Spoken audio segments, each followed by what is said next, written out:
各位演讲师慈悲，请到鞠躬，坤道鞠躬。大家早安。早安。谢谢大家，请坐。请坐下。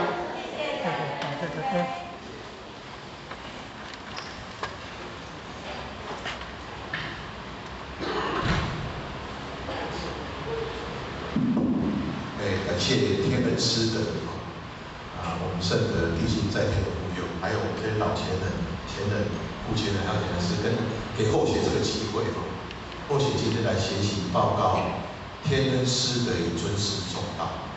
对不起，本来是那个副前人讲，让后学讲台语因为后学在中国待了10几年所以普通话讲的比较多。那个台语就讲的比较少如果这边讲的不圆满的地方请大家跟后学指正。那今天后学来学习报告那如果后学讲的不圆满的地方，后学先我慈悲赦罪，然后副前人还有点关系，还有各位姐姐跟后学指正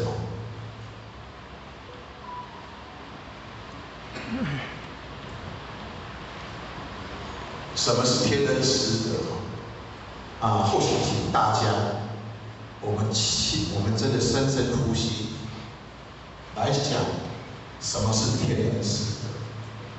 今天如果没有天父地载之恩，我们没有天地之间养育我们这个肉身，让我们这个肉身能够借假修真，能够成就仙佛之道。那或许要很大胆的问大家一句话：我们早上起来的时候，我们有没有敬天？我们有没有谢天？或许问大家，很真诚的，每一天对上天、对天地、对我们老母，包括我们父母，用很真诚的那一颗心来感谢上天、我们的父母、老母给我们的讲道慈恩。有人请举手。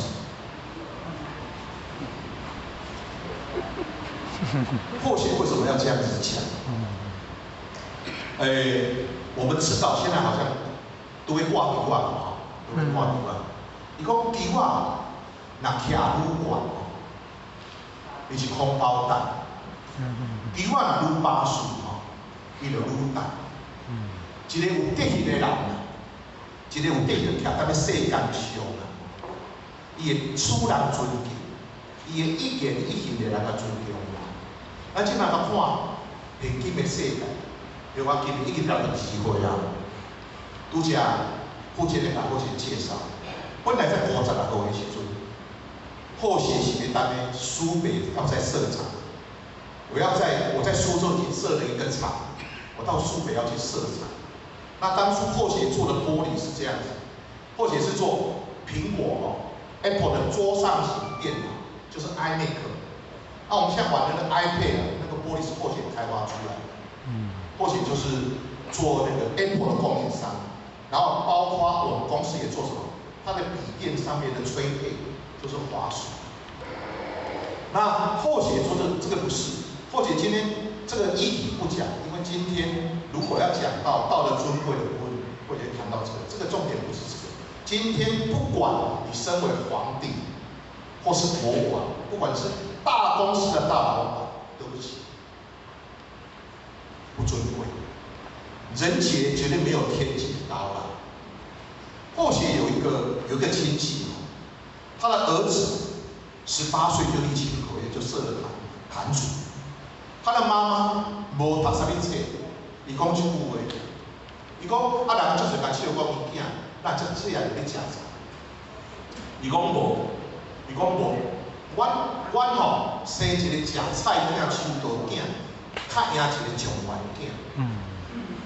所以后学很诚挚、很真诚的，真的很对大家的敬意。今天在座都是金口人言，代替上天办事情的人后学深深为你们记起功。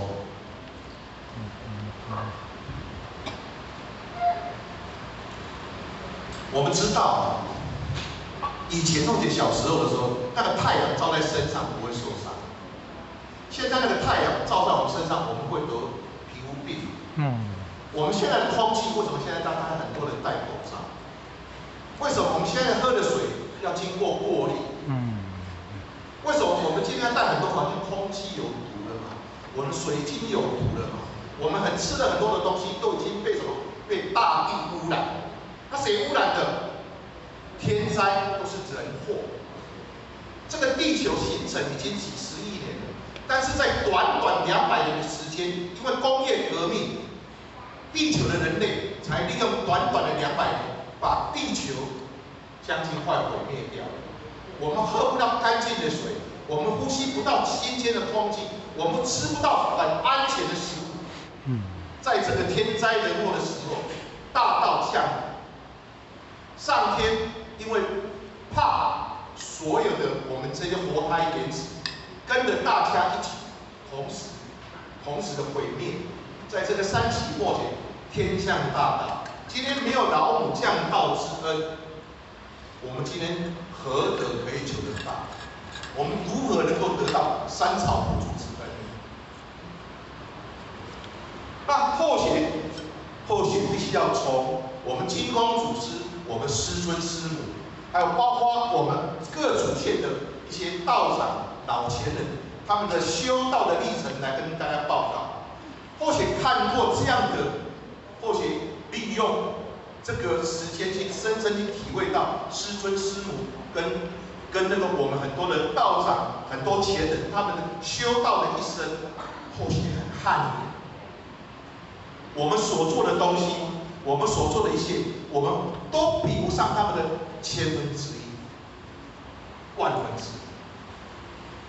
真的，那一种无私为道的牺牲、为道的奉献，我们真的比不过人家。那叫前线。不管家庭，不管事业，不管财产，不管人生，整个都奉献在道身上。我们来讲金光祖师我们的白杨祖祖他是生于1853年4月24号，他是山东的济宁人。因逢太平国之乱幼时，他的父母亲就双亡。就战争的时候，家族的人也都全部都在战争的时候牺牲了献命，只留下他跟他妹妹，也家破人亡，住没有地方住，所以只有到郊外的那个破的那个金窑金的那个破房子里面去住。那后学问大家，因为后学在中国住了10几年，你们知道什么叫天寒地冻吗？你们经历过天寒地冻？后学很壮，对不对？后学体重大概100公斤，后学中国去的时候大概已经90公斤。但是到后学是在上海，在苏州，只要一到冬天的时候，什么叫天寒地冻？地上是结冰的哦。后学像后学这样，后学要穿登山鞋，2双登山袜，1双袜子都500块，2双登山袜。后学穿着再这样走路，后学脚都会冷。在冬天，后学是穿着 Gore-Tex 的那种登山衣，后学穿得很厚，后学都会冷。你知道我们的金光祖师跟妹妹住在那破窑里面，没有棉被，房子是破洞。你知道那个北风一来，你知道零下几度？15度。那种生活生不如死，苦不堪言。不是我们坐在这边可以想象得到。或许举一个例子，或许因为做 Apple 的生意，或许从美国请了一个从小就到美国去读书的一个大学生，从美国到美国读书，他身体很壮，大概110公斤的，身高大概185公斤。第一次到后学的，我们是在上海昆山。他说他很壮，他从来没有穿过那个毛线衣的。结果他只是做北边的房子，刚好北风一来，房间里面零下3度。隔天一早上他一出来的时候，那个鼻涕像流水这样子。他说我从来没有这么冷过，因为什么？房间里北风一吹之后，房间里面竟然是零下3度。他那个人就是流鼻涕流，他说我非常认为那个树都结冰了，那个树都就结冻了，北风起就是这样子。所以你看看那种生活多苦。一代的圣人出世在整个中国最乱的时期，八国什么那个什么鸦片战争、甲午战争都在这个时间发生。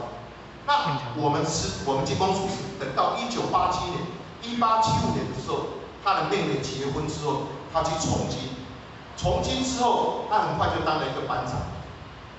当班长之后，他连续3个晚上，同时做梦做到我们的老母托梦说，你应该换气传承，你身上有使命，你应该要去传道，必须要你。结果连续送的，结果他在那个时间，他总共省下了240两的那个银子，结果他就到去找我们的刘主到刘主的时候，因为刘主是一代祖师，他来往的人都是有头有脸，结果我们祖师是严师整用，他戴了一个破帽，然后穿的那个衣服很破，带个包包，就在那边徘徊，结果刘主碰到他说你要干什么？他说我因为奉了老母之命，我今天要来求道。那祖师就在想说，你要求道要100两银子才能够求道。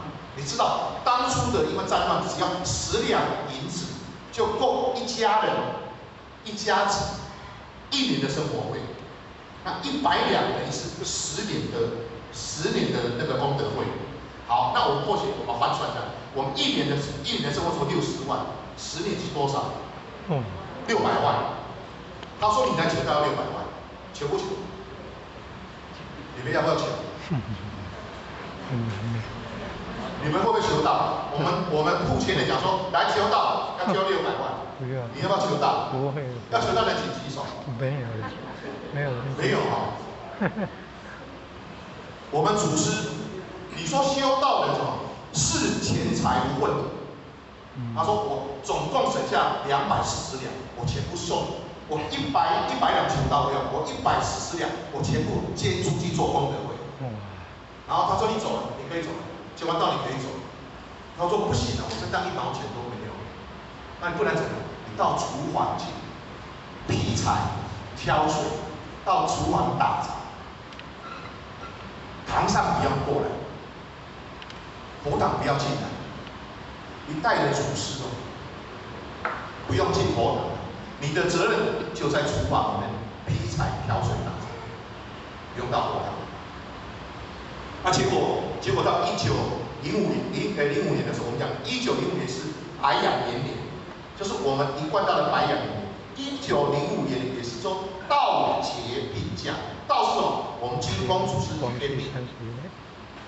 然后爱因斯坦在1905年发表相对论，相对论之后不是造成很多的核子武器上升了吗？所以道跟劫并降下来。